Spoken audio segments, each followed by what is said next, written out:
అందరికీ తెలిసినటువంటి వాక్యమేమ్మ మత్తయి సువార్త 7వ అధ్యాయము 17 నుండి 20 వరకు చదువమ్మ. మత్తయి సువార్త 7వ అధ్యాయము 17. అలాగుననే ప్రతి మంచి చెట్టు మంచి ఫలములు ఫలించును, పనికి మాలిన చెట్టు కాని ఫలములు ఫలించును. మంచి చెట్టు కాని ఫలములు ఫలింపనేరదు, పనికి మాలిన చెట్టు మంచి ఫలములు ఫలింపనేరదు. మంచి ఫలములు ఫలింపని ప్రతి చెట్టు నరకబడి అగ్నిలో వేయబడును. కాబట్టి కాబట్టి మీరు వారి ఫలము వలన వారిని తెలుసుకొందురు. చాలమ్మా. ఇక్కడ ఒక చెట్టు గురించి, చెట్టు అంటే మనమే, యేసయ్య తోటలో మనమే చెట్లము. కాబట్టి ఇక్కడ మనం చదువుకున్న రీతిగా ప్రతి మంచి చెట్టు మంచి ఫలములు ఫలించు. మనము మంచి చెట్ట, చెడు చెట్ట? మన జీవితంలో మంచి ఫలాలు ఫలిస్తున్నామా, లేకపోతే చెడ్డ ఫలాలు ఫలిస్తున్నామా? ఇది మనము పరీక్ష చేసుకోవలసిన సంవత్సరము. మరి పోయినసారి ఎన్నో విషయాల్లో మనము తప్పిపోయి ఉంటాం. మరి ఈ సంవత్సరం అన్న ప్రభువా, నేను ఆ రీతిగా తప్పిపోకుండా ఫలించాల. మంచి ఫలాలు ఏంటమ్మా? మంచి ఫలాలు ఏంటి? నీలో నుండి ఏమి రావాలా? ఆత్మీయ ఫలాలు. ఆత్మ ఫలాలు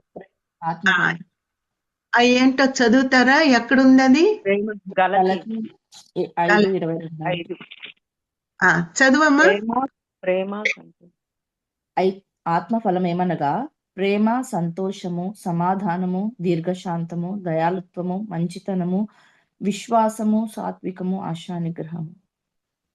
చూసారా? ఈ మంచి ఫలాలు విశ్వాసం మనలో ఉందా? ఏమా చిన్న శోధన వస్తే గజగజ వణికిపోతాము. ఏంటి ప్రభువా ఈ పరీక్ష నాకు? మరి పరీక్షలు ఉంటాయా ఉండవా? ప్రతి ఒక్క స్కూల్లో గాని, కాలేజీలో గాని, దేంట్లో అయినా గాని పరీక్షిస్తారు. ఇంటర్వ్యూ ఉంటుందా ఉండదా? మిమ్మల్ని ఒక ఉద్యోగానికి తీసుకోవాలన్నా ఇంటర్వ్యూ ఉంటుంది కదా. దేనికైనా గాని పరీక్ష అనేది ఉంటుంది. వివాహం అయినా గాని, అమ్మాయి ఎట్లాంటిది, వివాహం గురించి మాట్లాడేటప్పుడు అమ్మాయి ఎట్లాంటిది, లోకస్తులైతే తెల్లగుందా, సన్నగుందా, చక్కగుందా అని అడుగుతారు. అదే దేవుని బిడ్డలైతే అమ్మాయి మారుమనసు పొందిందా, మరి చూసుకోగలదా, సంసారం చేయగలదా, ఈ ఆలోచిస్తుంటారు. ఏదైనా ఎక్కడికి వెళ్ళిన పరీక్ష అనేది తప్పకుండా ఉంటుంది. మరి ఒక మనుషులే ఇట్లా పరీక్షిస్తున్నారంటే దేవుడు మరి తన పరలోకానికి చేర్చుకోవడానికి మనల్ని పరీక్షిస్తాడా, పరీక్షించడా? ప్రేమగల్లవాడా అంటే క్షమిస్తాడులేండి అంటే, నేనైతే అందరినీ క్షమించేస్తానా అంటే అని నువ్వు అనొచ్చు. కానీ దేవుడికి డిసిప్లిన్, క్రమశిక్షణ అనేది దేవుడికి ఉంది. ఒక్క మాట చెప్పినప్పుడు అది ఒబే అవ్వాల్సిందే.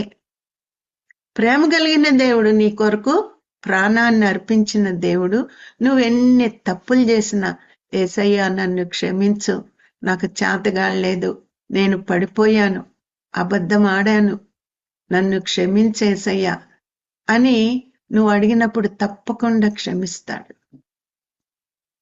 కానీ నువ్వు ధీమాలో ఉండి నేను బానే ఉన్నాను, పర్వాలేదు, ఇది మానవులందరికీ సహజమే అబద్ధం ఆడము, ఇదంతా సహజమే అని నువ్వు అనుకొని నిన్ను నువ్వు తృప్తి పరుచుకున్నట్లయితే అక్కడ పరీక్ష వచ్చినప్పుడు నువ్వు ఫెయిల్ అయిపోతావు. దేవుడు మొహమాట పడే దేవుడు కాదు, అస్సలు మొహమాట పడ్డు. ఎంత పెద్ద మోషే ప్రవక్త, యేసయ్య రక్షకునిగా, ఇశ్రాయేలీలకి రక్షకునిగా ఎన్నుకున్నటువంటి వ్యక్తి, 80 సంవత్సరాలైనా సరే వెనక్కెళ్ళు, ఐగుప్తుకెళ్ళి నా ప్రజలను నువ్వు బయటికి లాగు అని చెప్పి నేను నీకు తోడుగా ఉంటానని చెప్పినటువంటి దేవుడు ఆశ్చర్య కార్యాలు మోషే చేసినట్టుగా ఎవ్వరూ చేయరు, ఎవ్వరూ చేయలేరు, చేయబోరు. అట్లాంటి క్రియలు చేయించినటువంటి దేవుడు మోషే కొంచెం ఒక విషయంలో కోపం వచ్చి మాట్లాడు అంటే విసుగుబుట్టి ఆ రాయితో మాట్లాడంటే రాయిని కొట్టాడు. అంతే, ఒక్కటే. మోషే, నేను చెప్పిన మాట నువ్వు వినలేదు కదా, నేనేమన్నాను చూడండి. ఒక చిన్న విషయం దేవుడు ఒప్పుకోలేదు. మోషే, కనాను దేశంలోకి నువ్వు ప్రవేశించవు. ప్రవ్వా అంటే ఇంకా చాలు, ఆ విషయం నువ్వు మాట్లాడద్దు. అంత స్ట్రిక్ట్ గా మాట్లాడాడు. ఏమా ఎప్పుడన్నా చదివారా మీరు? ఇంకా చాలు, మాట్లాడద్దు అన్నాడు. మనం అనుకుంటాము ప్రేమ కలిగిన దేవుడు అని అనుకుంటాం కదా, కానీ మన ఆత్మీయ స్థితి ప్రకారం ఆయన తీర్పు తీర్చేటప్పుడు బహు కఠినముగా తీర్పు తీరుస్తారు. అందుకని జోగారు ఎప్పుడు అంటుంటారు, ఫెలోషిప్ వాళ్ళు లోతైన విషయాలు నేర్చుకుంటున్నారు. మరి ఇప్పుడు బెత్షాన్ మినిస్ట్రీకి వచ్చాం. మరి ఇక్కడ కూడా అదే స్టాండర్డ్స్ కదా. మరి మనకి తీర్పు బహు కఠినంగా ఉంటదంట. ఎందుకంటే ఎన్నో దేవుడు మనం ముందు దేవుని బిడ్డల్ని ఉంచారు. వాళ్ళ మాదిరి మనం ఎదుట ఉంది, అది మనం ఫాలో అవ్వాలా. ఎంత పరిశుద్ధంగా జీవించారు, ఎటువంటి ప్రార్థనాత్మ, లోకాన్ని ఎంత ద్వేషించారు, లోకానికి లొంగలేదు, దేనికి లొంగలేదు. అంతిదిగా మరి చెప్పారు. సాక్ష్యాలు కూడా అట్లాగే ఉన్నాయి. అవన్నీ మనం ముందు పెడితే ఒక్క మాట దేవుడు అడుగుతాడు, నీకు నేను ఎంత ఎరువేశాను, ఎంతగా నేను నీ దగ్గర నుండి నేను ఫలాలు ఎదురు చూశాను. చూడండి అమ్మా, మార్కు 11వ అధ్యాయము 12 నుండి 14 వరకు చదువమ్మా. మరునాడు వారు బేతనియా నుండి వెళ్ళుచుండగా ఆయన ఆకలిగొని ఆకులు గల ఒక అంజూరపు చెట్టును దూరం నుండి చూచి దాని మీద ఏమైనాను దొరుకునేమో అని వచ్చెను. దాని యొద్దకు వచ్చి చూడగా ఆకులు తప్ప మరేమీ కనబడలేదు. ఏలయనగా అది అంజూరపు పండ్ల కాలము కాదు. అందుకు ఆయన, ఇక మీదట ఎన్నటికి నీ పండ్లు ఎవరునూ తినకుందురు కాక అని చెప్పాను. ఇది ఆయన శిష్యులు వినిరి. చూడమ్మా ఎట్లా కనిపిస్తుందమ్మా, పచ్చగా చక్కగా గుగ్గురుగా, అసలు కాయలున్న చెట్టు ఎట్లా ఉంటదో అట్లా కనిపించిందంట ఏసైకి. కానీ ఏసయ్య వచ్చి అక్కడ పండ్లున్నాయేమో అని చూస్తే పండ్లు లేవు. ఎందుకంట పండ్లు లేవు? అది కాలం కాదంట. ఏమా, అది కాలం కాదు. మరి లోకరీతిగా చూస్తే కాలము కాని కాలంలో వెళ్ళి పండ్ల కోసం వెతికితే అక్కడ పండ్లు ఉంటాయా? ఉండవు కదా ప్రభువా, అది కాలం కాదు కదా, మరి ఎట్లుంటాయి అని మనం అనుకోవచ్చు. కానీ దేవుడు నేర్పించేది ఏంటంటే, కాలము కాకపోయినా ఒక వ్యక్తి ఫలాలు ఫలించాల్సిందే. చూసారా, అకస్మాత్తుగా దేవుడు వస్తాడు. సమయం అనక అసమయం అనక ప్రార్థించవలసిందే, ఫలాలు ఇవ్వవలసిందే. ఫలాలు దేవుడు మనల్ని పరీక్షించినప్పుడు ఆ ఫలాలు ఆయన చూడవలసిందే. లేనట్లయితే ఏం చేస్తాడంట? శపిచ్చేస్తాడంట. ఇంక నువ్వు ఎవరికి కూడా యూస్ఫుల్గా ఉండవు. మనం అట్లా ఉన్నామా? ఏమా చక్కగా ప్రార్థనలకు వెళ్తున్నాము, ఉపవాస ప్రార్థనలు చేసుకుంటున్నాము, కన్నీరు కారుస్తున్నాము, పరిచర్యలో ఉంటున్నాము, ఆశ ఉంది, అన్నీ ఉన్నాయి. కానీ ఆత్మీయ ఫలాలు ఉన్నాయా? ఆ ప్రేమ ఉందా? ఏమా ఆ విశ్వాసం ఉందా? ఆ పరిశుద్ధత ఉందా మనలో? దేవుడు వచ్చి చూసినప్పుడు మరి ఏమైనా దొరుకునేమో అని వచ్చి నిన్ను పరీక్షించినప్పుడు ఆ ఫలాలు, ఆత్మీయ ఫలాలు నీలో లేనట్లయితే, దేవుడికి విరోధమైన ఫలాలు అంటే కారు ద్రాక్షలు ఉన్నాయేమో. ఒక్కో చెట్టు ద్రాక్ష పండ్లు కూడా వచ్చినాయి అంట, కానీ అది రుచి చూసేటప్పుడు కల్లా అది కారు చేదు ద్రాక్ష అంట. అట్లున్నామా? పైకి భక్తి కలిగినటువంటి వారిలా కనిపిస్తూ నోరిప్పితే కోపాలు, లోబడని హృదయము, తొందరగా అపార్థము చేసుకునే హృదయం, అది చాలా డేంజర్ అమ్మా. మనుషులు నా గురించి ఏమనుకుంటున్నారా? ఏదో మాట్లాడుకుంటున్న వాళ్ళు నన్నే చూశారు, నేను అటు వెళ్తుంటే నన్ను చూశారు, నన్ను చూసి ఆపేశారు. చూసారా? ఇట్లాంటి అనుమానాలు. ఎవరు ఏమనుకుంటున్నారా? కాదు, యేసయ్య ఏమనుకుంటున్నాడు? యేసయ్య ఏ రీతిగా నా దగ్గరకు వచ్చినప్పుడు, ఎప్పుడు వస్తాడో తెలీదు. కాలం కాని కాలంలో వస్తాడు, ఆయన ఎక్స్పెక్ట్ చేస్తాడు. చూసారా? ఎక్స్పెక్ట్ చేస్తాడు. ఇక్కడ దాని మీద ఏమైనా దొరుకునేమో అని వచ్చెను. దాని యొద్దకు వచ్చి చూడగా ఆకులు తప్ప మరేమీ కనబడలేదు. ఏలే అనగా అది అంజూరపు పండ్ల కాలము కాదు. లోకరీతిగా పండ్ల కాలం కాదు, కానీ ఆత్మీయంగా నువ్వు ఎప్పుడు కూడా ఫలిస్తానే ఉండాలా, ప్రతిరోజు ఫలాలు ఇస్తానే ఉండాలా. అది దేవుని యొక్క ఆశ. ఎట్లా ఉన్నామమ్మా? ఒక్కసారి మనం పరీక్షించుకుందామా?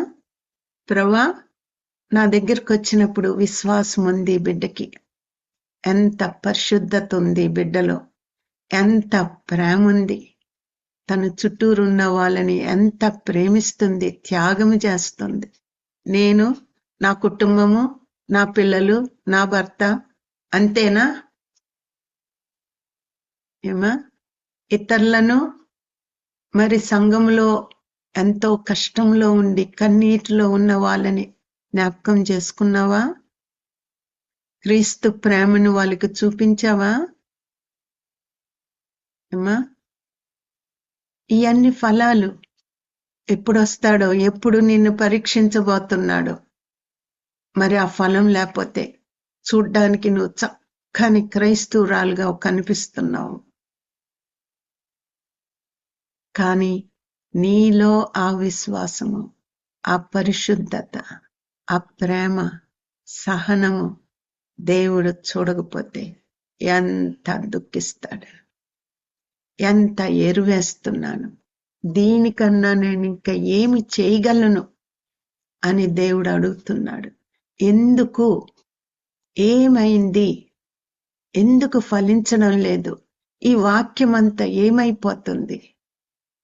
ఎన్నో అమూల్యమైనటువంటి ముత్యాలు వాళ్ళ ముందు పెడుతున్నాను, ఎందుకు ఫలించడంలో తొక్కేస్తున్నారు ఎందుకు అని దేవుడు మనల్ని అడిగితే మనం ఏం చెప్పగలమమ్మా?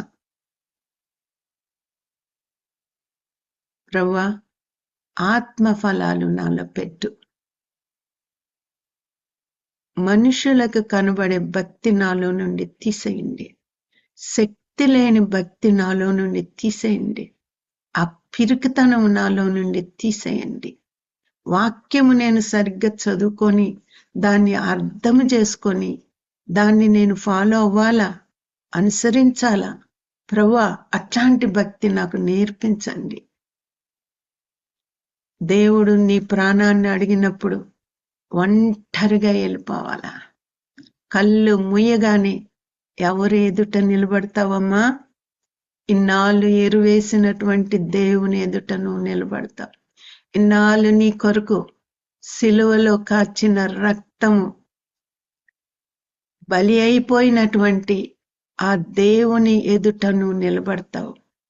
నిలబడగలమా? ఏమా?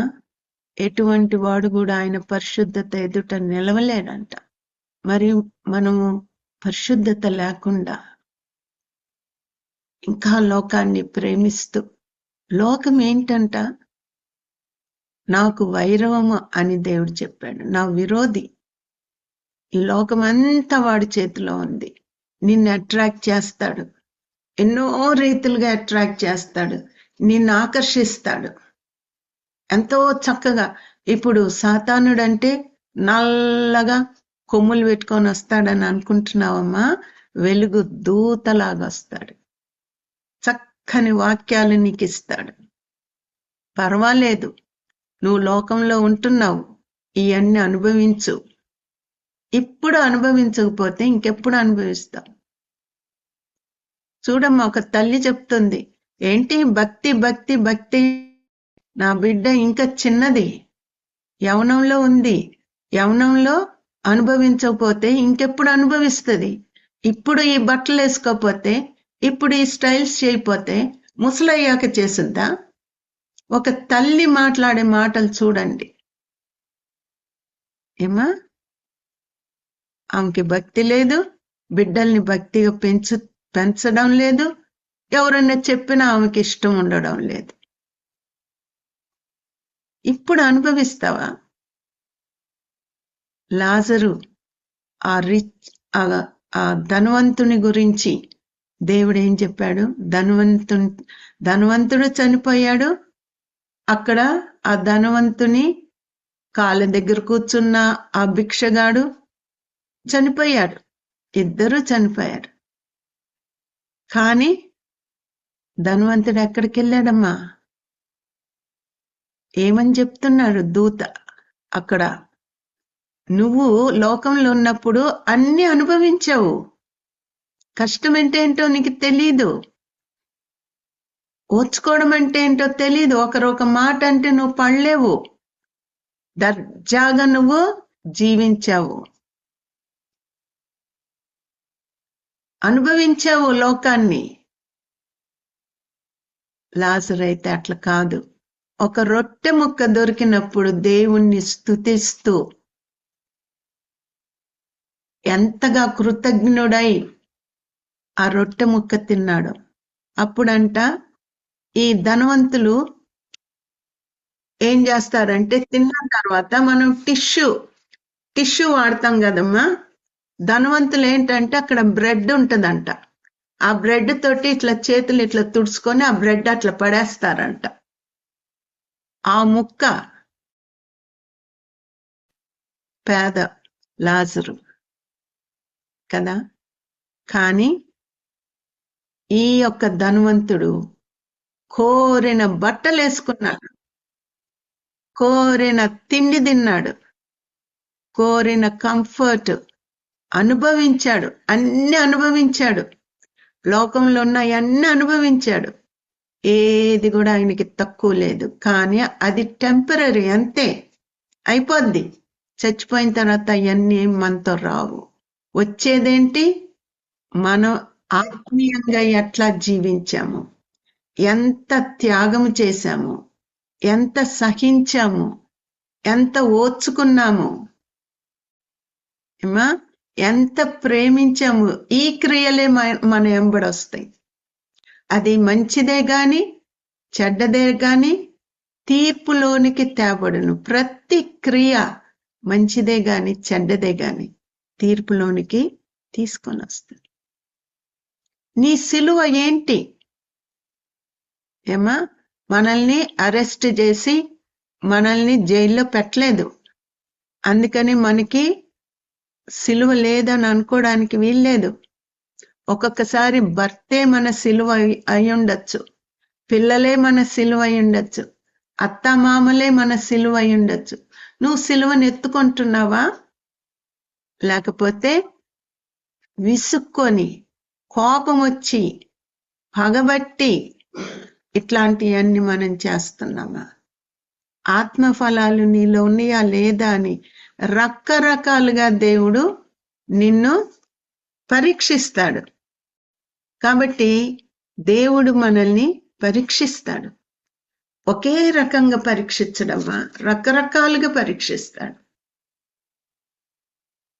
మరి నువ్వు జయిస్తున్నావా? ఫలాలు ఫలిస్తున్నావా? పచ్చగున్నావు, చక్కగున్నావు, మంచి క్రైస్తవురాలు అనిపించుకుంటున్నావు, బాగుంది. కానీ దేవుడేమంటున్నాడు నీ గురించి? అనుకోవచ్చు కాలం కాని కాలంలో వస్తే అట్లాగా. వస్తాడు దేవుడు అకస్మాత్తుగా. రెండవ రాకడ గురించి ఆయన టైం చెప్పలేదు, డేట్ చెప్పలేదు. మనం అనుకోనటువంటి సమయంలో వస్తానని చెప్పాడు, వస్తానని ఖచ్చితంగా చెప్పాడు. కానీ ఎప్పుడు వస్తాడో చెప్పలేదు. మనం అందుకే ఫలాలు ఫలిస్తూనే ఉండాల. ఇక్కడ కాలము కాని కాలంలో వచ్చాడు కాబట్టి ఫలాలు లేవు కాబట్టి శపించడానికి వీలు లేదు, అనడానికి లేదు. అంత దేవుడికి అంత కోపం వచ్చింది. ఇక మీదట ఎన్నటికి మార్కు 11:14 ఇక మీదట ఎన్నటికి నీ పండ్లు ఎవరునూ తినకుందురుగాక అని చెప్పాను. అంతే, అయిపోయింది. ఇంకా చెట్టు ఎండిపోయింది. దేవుని యొక్క మాటలు ఎంత శక్తి కలిగిన మాటలు! ఆయన నోటిలో నుండి వస్తే, ఒక్క మాట వస్తే ఇంకంతే. ఒక స్త్రీ ఉందంట, చాలా భక్తిపరురాలంట, సంఘంలో మంచి పేరు సంపాదించుకుందంట, సండే స్కూల్ పిల్లల్ని ఎంత ప్రేమగా చూసుకుంటది. కానీ భలే స్ట్రిక్ట్ అంటావా, భలే స్ట్రిక్ట్ అంట, కోపం ఎక్కువ అంట, అంత కోపము. కానీ సంఘంలో మంచి క్రైస్తవురాలు. ఆమె మరణించినప్పుడు ఒకరికి కల్లో చూపిస్తున్నాడంట. ఆమె మరణించింది. ప్రభువా ఎంత సేవ చేసింది ప్రభువా, ఈమె ఎట్లాంటి స్థితిలో పరలోకంలో ఎట్లాంటి స్థానంలో ఉంది ప్రభువా అని అనుకుంటా నిద్రపోయాడంట వాళ్ళ సంఘస్థుల్లో ఒకడు. అప్పుడు దేవుడు చూపిస్తున్నాడంట, ఒక పెద్ద క్యూ ఉందంట. ఇప్పుడు చూడండి, ఎస్కలేటర్ అంటే మెట్లు మీద ఎక్కితే అదే పైకి తీసుకొని వెళ్ళిపోద్ది కదా, అట్లాంటిది పైకి వెళ్ళడం గాని నేల మీదే ఉందంట. అందరూ దాని మీద ఎక్కితే అదే తీసుకొని వెళ్ళిపోద్దంట. అక్కడ యేసయ్య కూర్చొని ఉన్నాడంట. అబ్బా, ఈ ఆంటీ కనిపిస్తుంది ఈయనకి, ఈ ఆంటీ వస్తుంది, ఛాన్స్ వస్తుంది, చూడాలా దేవుడు ఏమని మాట్లాడతాడు. అప్పుడు యేసయ్య అంట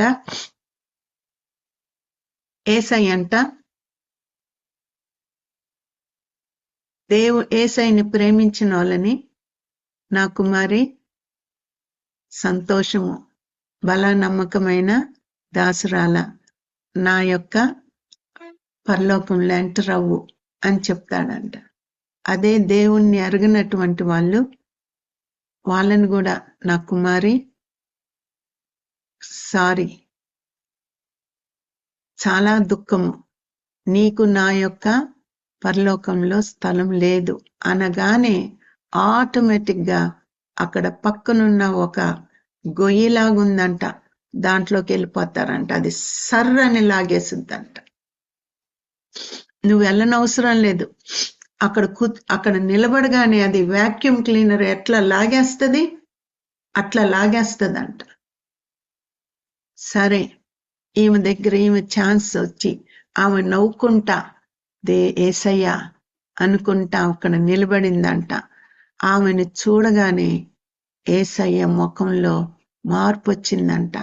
ఆ నవ్వు పోయి ఆమెని దిగులుగా చూస్తున్నాడంట, దుఃఖంగా చూస్తున్నాడు. ఏంటి ప్రభువా అని అనుకుంటుంది మనసులో. కుమారి, సంఘంలో నువ్వెంతో బాగా పనిచేశావు, కానీ నరుని కోపము యెహోవా నీతిని నెరవేర్చదనే వాక్యము నువ్వు మర్చిపోయావు. నీ కోపాన్ని బట్టి నీ యొక్క ఫలాలన్నీ కూడా పాడైపోయినాయి. కాబట్టి నా కుమారి, దుఃఖంతో చెప్తున్నాను, నా పరలోకంలో నీకు స్థానము లేదు అనగానే ఆమె పళ్ళు కొరకడం మొదలేసిందంట. చూసారా? యేసయ్య మీదే పళ్ళు కొరుకుతుందంట. కోపం వచ్చేసింది ఆమెకి. ఇంత ప్రయాసపడితే ఇప్పుడు స్థానం లేదంటాడా యేసయ్య? యేసయ్యని తిట్టడం మొదలేసిందంట. అంతలోకే ఆ గాలి ఆమెని పీల్చేసింది, వెళ్ళిపోయిందంట. ఈయన సడన్ గా మేల్కు వచ్చి, అమ్మ బాబోయ్, ఆంటీ ఏంటి నరకానికి వెళ్ళిపోయింది.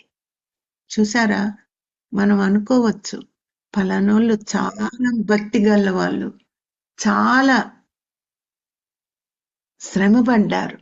మనం అనుకుంటాము, నిజమే శ్రమపడ్డారు, కానీ అంతరంగాన్ని వెతికేటువంటి దేవుడు, అంతరంగంలో ఏముందో చూసే దేవుడు, ఆత్మ ఫలాలు ఉన్నాయా అని చూసే దేవుడు. ఎక్కడెక్కడ మనం బలహీనంగా ఉన్నాము అడుగుడి, మీకు ఇవ్వబడును అని దేవుడు చెప్తున్నాడు.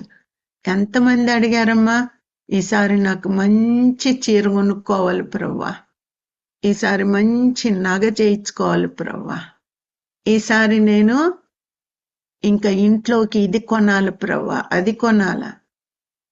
అడిగారా? అడుగుడి మీకు ఇవ్వబడినని చెప్పావు కదా ప్రభువా. అడుగుతున్నాను తండ్రి, నాకు ఇయ్యండి యేసయ్యా. అది అడిగావా? ప్రభువా, ఓర్పు, సహనము, ప్రేమ, విశ్వాసము నాకు దయచేయి ప్రభువా. అడుగుడి మీకు ఇవ్వబడును అన్నావు కదా. అడుగుతున్నాను తండ్రి, తట్టుచున్నాను ప్రభువా, నాకు సహాయం చేయి ప్రభువా. నాకు లేకపోతే నేను పరలోకంలో చేరను ప్రభువా. అంజూరపు చెట్టు వలె పచ్చగున్నాను ప్రభువా, కాయలేయి ప్రభువా అని అడుగుదామా? దేవుణ్ణి మనం అడిగినప్పుడు దేవుడు తప్పకుండా మనకి సహాయం చేస్తాడు. మరి మనం ఇప్పుడు చదువుకున్న దాంట్లో ఫలింపని ప్రతి ఒక్క చెట్టు నరకబడి అగ్నిలో పడవేయబడును అని ఉంది కదా. లూకా సువార్త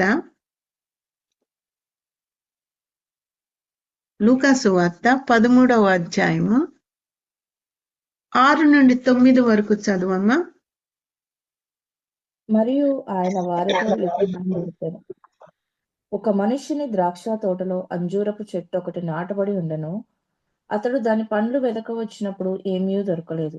కనుక అతడు, ఇదిగో 3 ఏండ్ల నుండి నేను ఈ అంజూరపు చెట్టున పండ్లు వెదక వచ్చుచున్నాను, కానీ ఏమీ దొరకలేదు.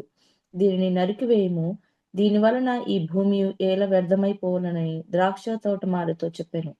అయితే వాడు, అయ్యా, నేను దాని చుట్టూ త్రవ్వి ఎరువు వేయి మట్టుకు ఈ సంవత్సరం కూడా ఉండనేమో. అది ఫలించినది సరే, లేని ఎడల నరికి వెంచి వేయమని అతనితో చెప్పాను. ఇది మనం ఎప్పుడు చదువుకున్నది, ఎన్నోసార్లు మనము దీన్ని విన్నాము, కానీ పట్టించుకున్నామా? చెట్టు అంటే మనము, మరి ఆ యొక్క యజమానుడు అంటే తండ్రి, తోటమాలి అంటే యేసయ్య. యేసయ్య బ్రతిమలాడుతున్నాడు తండ్రిని, తండ్రి ఒక్క సంవత్సరం, ఈ ఒక్క సంవత్సరం ఎంత బ్రతిమలాడితే మనము ఈ 2026లో ప్రవేశించాము. ఈ ఒక్క సంవత్సరం చూడు తండ్రి, ఫలించకపోతే అప్పుడు నరికేస్తాను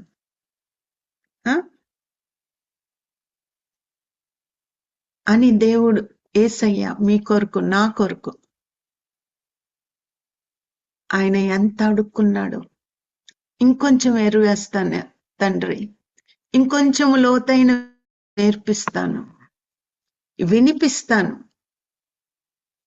మన ముందు దేవుడు మనల్ని ఈ నా వాక్యం వింటావా సస్తావా అని మన గొంతు మీద కూర్చోడమ్మా. వాక్యము నీ ముందు పెట్టాను, నువ్వు కోరుకో. లోకము ఒకవైపు ఉంది, మరి దేవుని ఆత్మీయ విషయాలు ఇంకో వైపు ఉంది. దేన్ని? చీకటిని కోరుకుంటావా, వెలుగుని కోరుకుంటావా? జీవాన్ని కోరుకుంటావా, మరణాన్ని కోరుకుంటావా? నీ ముందు దేవుడు పెట్టాడు, నువ్వు కోరుకో. కోరుకుంటే దాని ప్రకారము జరుగుద్ది. దేన్ని కోరుకుంటున్నావమ్మా? మన ముందు ఎన్నో పెట్టాడు దేవుడు, కానీ ఇది చెయ్యొద్దు అది చెయ్యొద్దు అని చెప్పాడే గాని నిన్ను మాత్రము మాత్రము నిన్ను బలవంతం చేయడు. బలవంతం చేయడమ్మా. నువ్వు ఇది చేయాల్సిందే అని దేవుడు నిన్ను బలవంతం చేయడు. నీకు చెప్తాడు, చెప్తానే ఉంటాడు, చెప్పకుండా మానడు. ఎందుకంటే ఆయన దయగలిగిన దేవుడు, న్యాయము కలిగిన దేవుడు.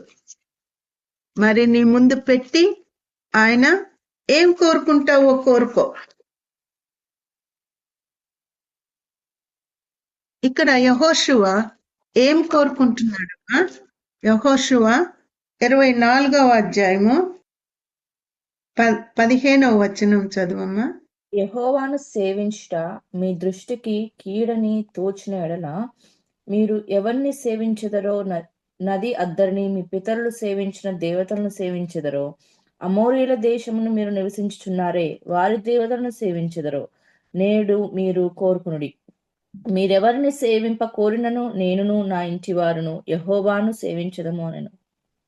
చూసారా, మన ముందు పెట్టాడంట దేవుడు. దేన్ని కోరుకుంటున్నావమ్మా? క్రిస్మస్ సమయంలో దేన్ని కోరుకున్నావు? న్యూ ఇయర్ సమయంలో దేన్ని కోరుకున్నావు? వెలుగుని కోరుకున్నావా, చీకటిని కోరుకున్నావా? ఆత్మీయంగా కోరుకున్నావా, లోకస్తురాలుగా నువ్వు కోరుకున్నావా? నీ ముందు దేవుడు పెట్టాడంట. ఏదేను తోటలో కూడా దేవుడు అన్ని పెట్టాడు, చెప్పాడు ఇది తినద్దు, ఈ యొక్క చెట్టు కాయ తినద్దు అని చెప్పాడు. అంతే, నీ ఇష్టం అన్నాడు. వాళ్ళు ఇష్టం చేశారు. ఏమైపోయింది? చెప్పిన మాట విన్న ఒకే ఒక్క తప్పు చేశారు. కానీ ఏదేను తోటలో నుండి వెళ్ళగొట్టేశాడు. చూసారా, దేవుడు ఎన్నో మనకి చెప్తున్నాడు. ఆ లెవెల్లో మనం చూసుకుంటే మనం ఎప్పుడో చచ్చిపోవాల్సింది. కానీ ఇది కృపకాలం కాబట్టి దేవుడు ఇంకా ఇంకా మనల్ని కనికరిస్తున్నాడు. మనం చేసిన తప్పుల్ని బట్టి బాగానే రక్షణ పొందాను అని చెప్పుకుంటూనే నువ్వు తప్పు చేశావంటే వెంటనే మనకి ఆత్మీయ మరణము. వెంటనే సాతానుడు చూస్తుంటాడు, పడ్డది కదా, నా చేతిలోకి వచ్చేసింది, ఇంకా నేను ఆటలాడిస్తాను. భక్తి అంటుంది, ఉండని ఆ భక్తి. ఆ భక్తి దేనికి పనికిరాదు. నన్ను ఎదిరించగలదా ఆ భక్తి? లేదు, పిరికిది, నన్ను ఎదిరించలేదు. నా చేతిలో ఉంది, నేను అట్లా చెప్తే అట్లా చేస్తుంది. సంఘానికి వెళ్ళంటే వెళ్ళుద్ది, అన్ని పనులు చేయంటే చేస్తుంది. ఒక్కటి కూడా హృదయంలోకి వెళ్ళనీయకుండా నాకు హృదయం ఇచ్చేసింది, ద్వారం తెరిసింది. ఏ ద్వారం నువ్వు తెరిచావమ్మా? ఏ ద్వారం నువ్వు తెరిచావు? ఒకవేళ నువ్వు టీవీల ద్వారా ద్వారం తెరిచావా, సెల్ ఫోన్ ద్వారా ద్వారం తెరిచావా, లేకపోతే లోకాన్ని ప్రేమిస్తూ అక్కడ నువ్వు ద్వారం తెరిచావా లోకానికి? అయిపోయింది. లోపలికి వస్తాడు. కానీ యథాప్రకారం నువ్వు ప్రార్థన చేస్తానే ఉంటావు, ఉపవాసాలు ఉంటూనే ఉంటావు. కానీ నీ హృదయం మాత్రము సాతాను చేతిలో ఉంటది. అది ఆ సంగతి నీకు తెలీదు. నీకే తెలీదు. నువ్వు ద్వారం తెరిచావని తెలీదు. నీ మైండ్ని తెరిసేటట్టుగా చేస్తాడు. మన చుట్టూరు యేసయ్య ఒక కంచేస్తానంట. సాతానుడు ఆ కంచెను ముట్టడానికి వీల్లేదు. ముట్టలేడు. కానీ దూరం నుండి అగ్ని బాణాలేస్తుంటాడు. ఏం బాణాలమ్మాయి? చూడు లోకము, నీ స్టేటస్ ఏంటి? నువ్వు కూడా వాళ్ళతో పాటు తూగాలి కదా, లేకపోతే నీకు విలువ ఉందా? వాళ్ళు ఎంత బంగారం వేసుకున్నారో నువ్వు అంత బంగారం వేసుకోవాలా? వాళ్ళు ఎట్లాంటి బట్టలు కట్టుకుంటున్నారో నువ్వు అట్లాంటి బట్టలు కట్టుకోవాలా? లేకపోతే లోకము నీకు మర్యాద ఇవ్వదు. ఆ మాటలు పంపిస్తా ఉంటాడు. తలంపులు. అంతే, నిజమే కదా అని నువ్వు అనుకున్నావా? ఇంకా వెంటనే వాడికి అర్థమైపోద్ది. ఈ బిడ్డ లోకాన్ని ప్రేమిస్తుంది, నన్ను ప్రేమిస్తుంది, దేవుడికి విరోధం అయిపోతుంది. సరే, ఇంకా చూపిస్తాడు. అప్పుడు ఏమైపోద్దమ్మా? నువ్వే నీ చుట్టూరు ఉన్న కంచెని నువ్వే తెరిచేస్తావంట. వాడు తెరవడానికి లేదు కదా. నిన్ను పాడు చేసి నీలోకి ఆ చెడు తలంపులు, ఆ చెడు దృష్టి, చెడు ఆలోచనలు, కక్షలు, కోపము, క్షమించలేనితనము అన్ని పెట్టేసి ఆ కంచె చల్లా చెదరైపోద్ది. చూసారా? యోబు గ్రంథంలో మనం చూసినప్పుడు మొట్టమొదట అధ్యాయములో సాతానుడు ఏమంటాడమ్మా? చూసావా నా సేవకుడైన యోబుని? చూసావా నువ్వు అంటే చూశాను. ఏమంటాడు? 1వ అధ్యాయము దేవుని 10వ వచనము. నీవు అతనికిని అతని ఇంటి వారికి అతనికి కలిగిన సమస్తమునకును చుట్టూ కంచె వేసితివి గదా. నీవు అతని చేతి పని దీవించుచుండుట చేతే నీ ఆస్తి దేశంలో బహుగా విస్తరించి ఉన్నది. కాబట్టి ఏమన్నుందమ్మా? కంచె వేసావు కదా ప్రభువా. అవును, దేవుడి బిడ్డల ప్రార్థన నీ చుట్టూరు కంచెగా ఉంటది. కానీ నువ్వు దాన్ని పాడు చేయగలవు, తీసివేసుకోగలవు. ఎట్లాగా? తలంపుల ద్వారా, చూపుల ద్వారా, ఆలోచనల ద్వారా కదా, క్షమించలేనితనం ద్వారా, ఇట్లన్నిటి ద్వారా నీ చుట్టూరున్న కంచె యేసయ్య ఒక్కరి సరే నీకు అధికారం ఇస్తున్నాను అనగానే ఎంత నాశనం చేసేసాడమ్మా. యోబు యొక్క తలక్రిందులైపోయింది. ఎటువంటి మరణాలు, ఎటువంటి వ్యాధులు. చూసారా? ప్రభువా, ఎందుకు ఈ వ్యాధులు, ఎందుకు ఈ కష్టాలు? నువ్వు ప్రార్థిస్తున్నావా? ప్రభువా, నేనే ఆ కంచెని తెంపేశానేమో, నా నిర్లక్ష్య స్వభావాన్ని బట్టే, నేను ఆత్మీయ విషయాలు అంతా పట్టించుకోకుండా చల్లారిపోయిన దాన్ని బట్టే నాకిది జరుగుతుంది. వార్నింగ్ ఇస్తాడు దేవుడు, వార్నింగ్ ఇస్తాడు. నీకు అర్థమయ్యేటట్టుగా చెప్తాడు, జాగ్రత్త అని చెప్తాడు. అయినా నువ్వు కేర్లెస్కుంటే దేవుడు అప్పచెప్పన అవసరం లేదు.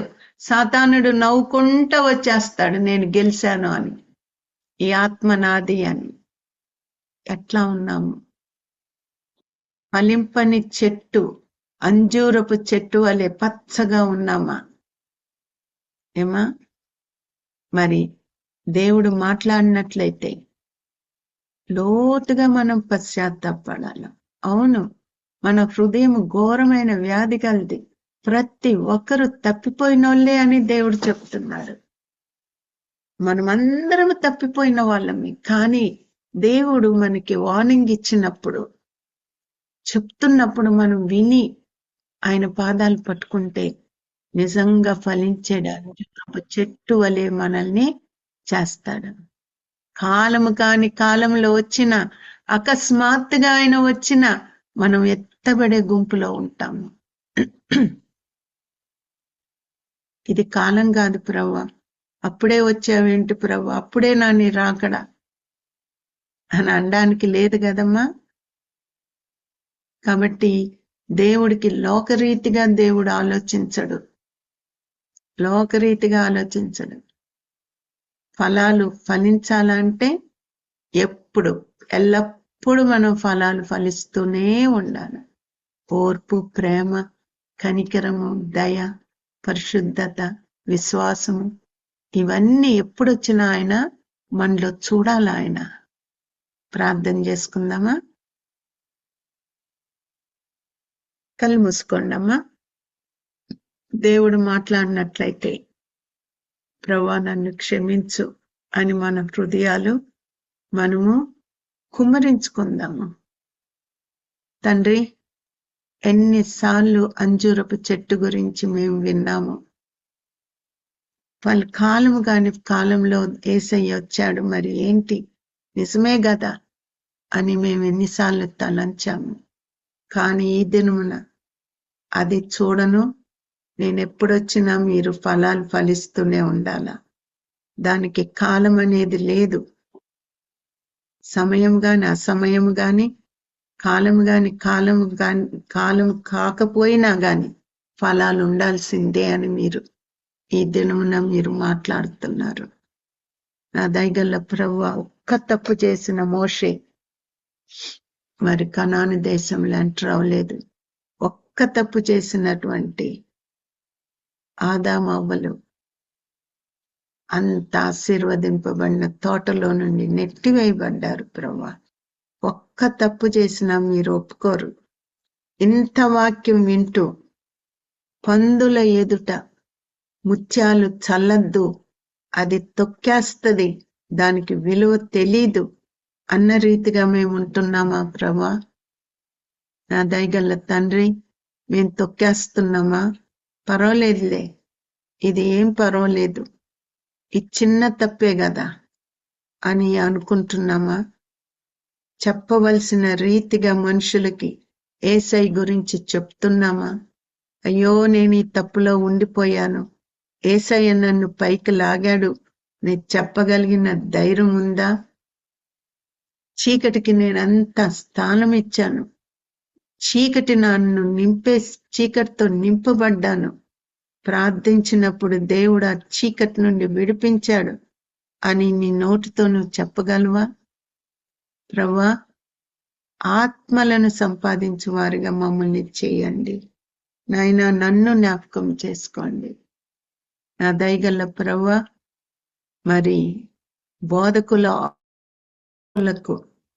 బహు కఠినమైనటువంటి తీర్పు ఉంటుందని మీరు చెప్పారు. నా దయగల తండ్రి, నా హృదయాన్ని నేను గజగజ వణుకుతూ నీ వాక్యం అందించుదానిగా నన్ను చేయండి. ఈ వాక్యం విన్న ప్రతి బిడ్డ కూడా ప్రభువా, అంజూరపు చెట్టు వలె, ఫలించేటువంటి అంజూరపు చెట్టు వలె నన్ను చెయ్యి. ఏమేమి నీకు ఇష్టమో తీసేసుకుంటానని ఒప్పుకొని అన్ని తీసివేసుకొని ఈ యొక్క 2026లో మేము నీకు నమ్మకమైన బిడ్డలుగా జీవించడానికి మాకు సహాయం చేయమని క్రీస్తు పుణ్య నామమున వేడుకొని ప్రార్థిస్తున్నాను తండ్రి. ఆమేన్.